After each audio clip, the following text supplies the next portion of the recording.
Naitwa Mwalimu Tatu Mohamed Njoka, mkuu wa shule hii ya sekondari Sekotoure inayopatikana katika halmashauri ya wilaya Singida, mkoa wa Singida. Katika kuelekea kusherehekea sikukuu ya wanawake ambayo inaadhimishwa kila mwaka tarehe 8 mwezi wa 3, mimi kama kiongozi ninajivunia mambo mbalimbali sana mengi ambayo nimeyafanya katika uongozi wangu mahali hapa. Mambo hayo ni pamoja na usimamizi wa ujenzi na usimamizi wa taaluma. Mwaka 2023 nilipata barua kama mkuu wa shule, nikateuliwa kusimamia shule hii ikiwa ni shule changa kabisa na miundombinu yake ilikuwa vyumba 8 vya madarasa na matundu 10 ya vyoo. Baada ya hapo, serikali yetu ikatuongezea fedha shilingi milioni 544,225,465. Tukaendelea kuijenga shule hii. Tulijenga miundombinu mbalimbali ambayo ni pamoja na jengo la utawala, vyumba 8 vya madarasa, matundu 10 ya vyoo.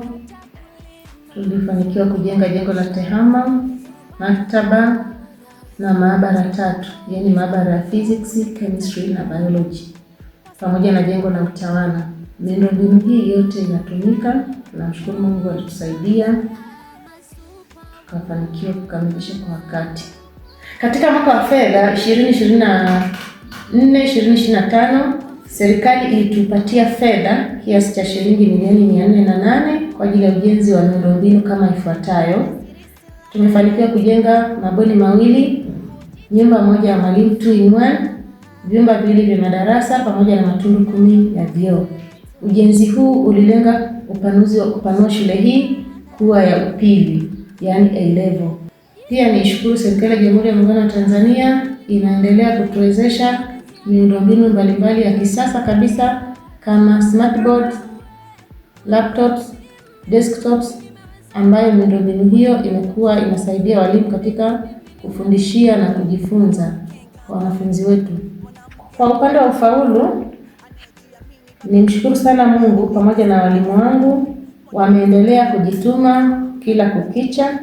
Ufaulu umeongezeka. Kwa mfano, mwaka 2024 kidato cha pili walifaulu kwa 68.9, lakini kwa mwaka 2025 wamefaulu kwa 76.1.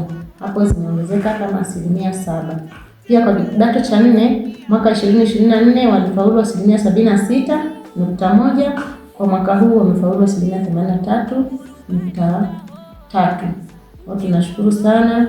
Mimi kama kiongozi nashukuru sana walimu wangu pamoja na viongozi wa chama na serikali ambao tunashirikiana nao katika kuongeza ufaulu katika shule hii.